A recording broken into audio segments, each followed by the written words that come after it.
Minha irmã, meu amigo, minha amiga, graça e paz. Meus queridos, no dia de hoje eu quero trazer um assunto um tanto quanto pertinente aos nossos dias, um assunto relevante e um assunto também um tanto quanto espinhoso, que tem causado algumas polêmicas, algumas discussões nos dias de hoje. Quero falar com você hoje sobre tatuagem. O cristão pode fazer tatuagem? O que a Bíblia diz? Meus queridos, mas antes de tudo eu quero iniciar aqui falando um pouquinho da origem da tatuagem. Porque muitas pessoas fazem tatuagem e às vezes nem conhecem as suas origens. Então, sendo bem breve, nós vamos falar das primeiras tatuagens. Existem muitas provas arqueológicas que afirmam que tatuagens foram feitas no Egito entre 4.000 e 2.000 a.C. E também por nativos da Polinésia, Filipinas, Indonésia e Nova Zelândia. Esse povo tinha como, faz parte da sua cultura, a tatuagem. E a tatuagem também, ela está diretamente ligada aos rituais religiosos. Em 1991 foi descoberto a mais antiga tatuagem em um cadáver congelado de um homem. Esse homem da idade do cobre, ou seja, 3.300 a.C. Então, meus queridos, a tatuagem sempre esteve relacionada às questões espirituais, seja na representação de uma entidade de proteção tribal, ou seja, as tatuagens tribais, ou diretamente ligada a um deus ou espírito guardiões. Assim é desde o congelamento deste homem até os nossos dias, embora que as pessoas que as utilizam muitas das vezes desconhecem essas origens. Interessante é que, por sua vez, os romanos tinham uma concepção completamente contrária à tatuagem. Enquanto algumas civilizações adornavam seus corpos com desenhos e técnicas variadas, eles não faziam tatuagem por acreditarem na pureza da forma humana. Sendo assim, as tatuagens eram banidas e reservadas apenas para os criminosos e os condenados.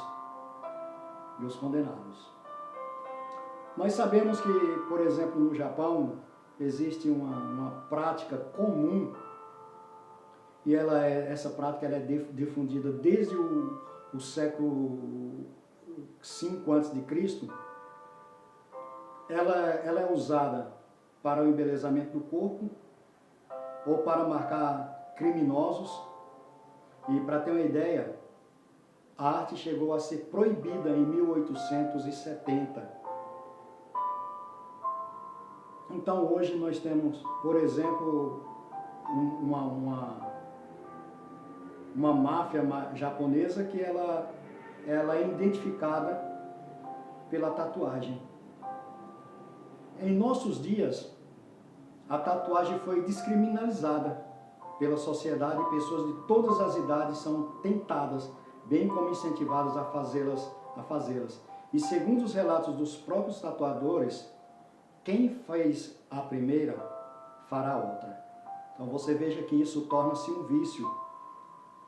Então se o vício da bebida, o vício do cigarro, o vício da pornografia é pecado, o vício da tatuagem também nós podemos entender que é pecado. Deus, ele fez uma série de recomendações ao seu povo, que eles não poderiam fazer uma série de coisas Entre essas coisas estavam, por exemplo, o Senhor proibiu os israelitas em várias situações que essas eram abomináveis dos povos filisteus e os povos pagãos. Então o Senhor disse para quando aquele povo entrasse na terra não cometer as mesmas práticas que ali eram feitas, e aquelas práticas eram e são abomináveis a Deus. Mas vamos lá. O que a Bíblia diz em relação à tatuagem? Interessante é que nós não devemos confundir as ordenanças da lei com princípios bíblicos. Os princípios bíblicos espirituais, morais e sociais. Não fazer cortes nos corpos em homenagem aos ancestrais mortos e não imprimir marcas na pele não são ordenanças da lei, mas nós podemos sim ver isso como princípios espirituais e assim como princípios bíblicos. Nós sabemos muito bem que os princípios bíblicos são imutáveis. E o que a Bíblia diz sobre a tatuagem? Nós não vamos encontrar a Bíblia dizer que a tatuagem é pecado. A Bíblia não vai dizer que é pecado fazer tatuagem. Assim como não diz ser pecado outras práticas que não são lícitas ao verdadeiro nascido de novo. E aquele que é de fato nascido de novo, tem o Espírito Santo que lhe convencerá do pecado, da justiça e do juízo. Então nós podemos ver, baseado na Bíblia, o que deve o crente fazer ou não. Interessante é que geralmente quando vai se falar de tatuagem, o cristão geralmente vai falar de Levítico 19, 28. Mas eu quero também ler o verso 27, que diz assim, ó, não cortareis o cabelo arredondando os cantos da vossa cabeça, nem danificareis as extremidades da tua barba. E o 28 diz, pelos mortos não fareis golpes na vossa carne, nem fareis marca alguma sobre vós. Eu sou o Senhor. Veja, irmãos, que o Senhor, ele fez uma série de proibições ao povo. Mas nós temos visto nos dias de hoje as pessoas pegando da Bíblia o que lhe convém e querendo aplicar a outros, e aquilo que não lhe convém, ele passa por cima. Por exemplo, qual é o cidadão que não corta o cabelo? Qual é o cidadão que não faz o pé do cabelo? Qual é o cidadão que não apara a sua barba? Então, tanto vale o verso 27 como o 28. Mas eu não vou me ater, e eu não vou usar esse verso, o verso 28, como dizendo se pode ou não, ou proibindo a tatuagem. Mas eu quero usar algumas passagens aqui do Novo Testamento. E eu quero começar com Efésios 2,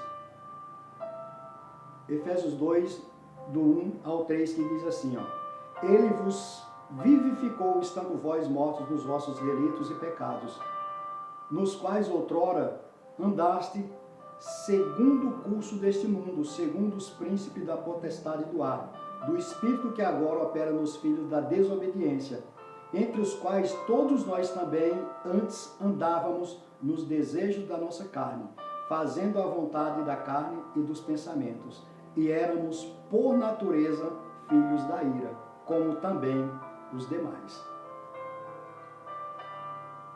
Então nós vamos ver que no passado, sem ter conhecimento de Cristo, nós éramos por natureza filhos da ira e também desobedientes. Segundo aos Coríntios 5,17, Paulo vai dizer, assim que se alguém está em Cristo, nova criatura é, as coisas velhas já passaram, eis que tudo se fez novo. Meus queridos, Paulo, nós sabemos muito bem que em 2 aos Coríntios aqui, ele está defendendo o seu ministério dos falsos mestres, mas aqui nesse versículo específico ele está dizendo como ele olhava para Cristo, como era a visão dele de Cristo antes dele se converter. Então ele está dizendo, assim que se alguém está em Cristo, nova criatura é. As coisas velhas se passaram, eis que tudo se fez novo. Então tudo se fez novo na minha e na sua vida.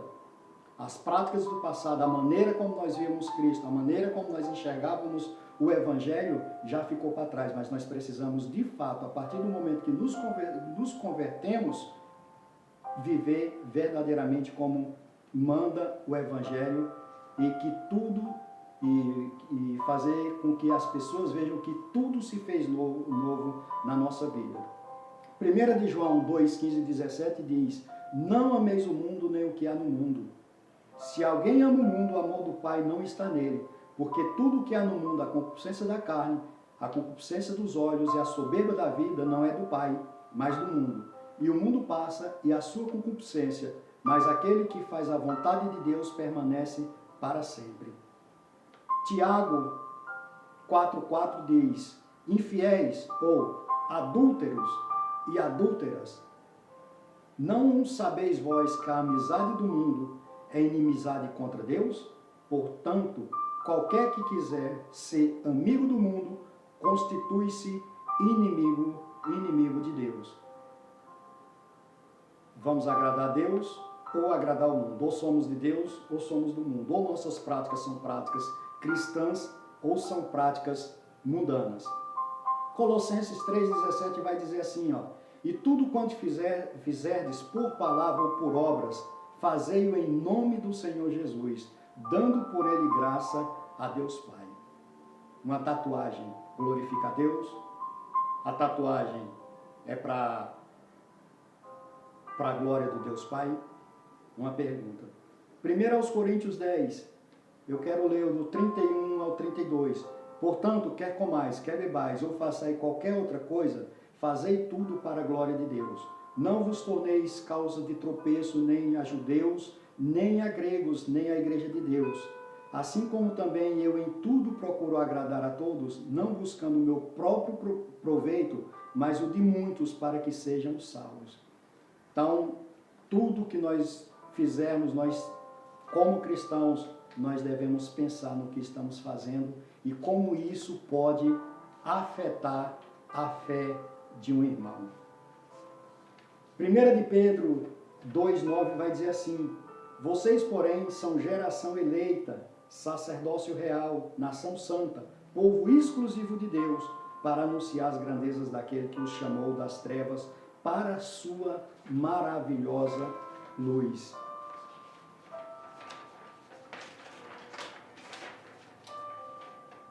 Então, meus queridos, para finalizar, que já está ficando longo o vídeo, para finalizar, eu quero dizer para você o seguinte. Primeiro, antes nós não conhecíamos a Deus, antes nós não conhecíamos a Cristo, e assim prevalecia a nossa própria vontade, a vontade da nossa carne. Segundo, precisamos enxergar a Cristo como de fato Ele é, assim como Paulo nos ensinou aí em 2 aos Coríntios 5,17.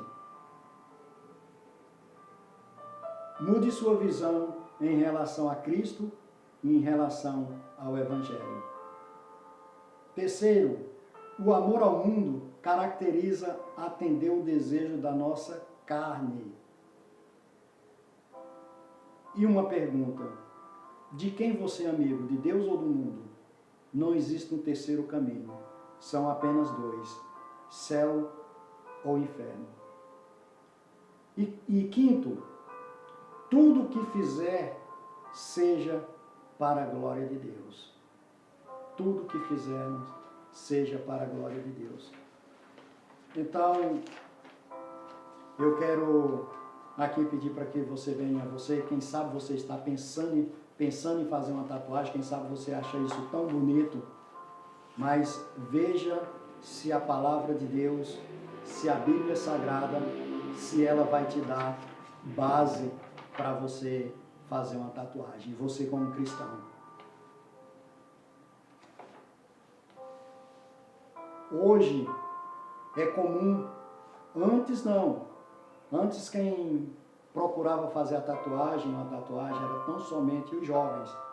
Hoje isso mudou completamente. Nós temos visto pessoas de todas as idades, inclusive menores de idade, tatuados. Para agradar a quem? Para fazer a vontade de quem? Para agradar a Deus ou para agradar o mundo? Porque se o mundo está fazendo, eu também tenho que fazer. Para fazer o desejo da minha carne ou fazer o desejo do Espírito Santo? Nós não podemos parecer com o mundo, nós temos que ser distintos do mundo. Nós vamos ver, nós temos visto um monte de gente, inclusive pastores, defendendo a prática da tatuagem, falando um monte de coisa. E eu faço uma pergunta: qual é a base bíblica para isso? Para dizer que eu posso fazer? E talvez alguém vai dizer, mas ela não está dizendo que eu não posso fazer. Eu li alguns versículos da palavra de Deus aqui, mostrando que devemos ser diferenciados, mostrando que não devemos nos amoldar ao padrão do mundo. Antes, devemos ser diferenciados do mundo. Que Deus te guarde, que Deus te proteja e que o Espírito Santo de Deus possa agir poderosamente na sua vida, no nome santo do Senhor e Salvador Jesus Cristo. Até mais, um abraço. Fiquem todos com Deus.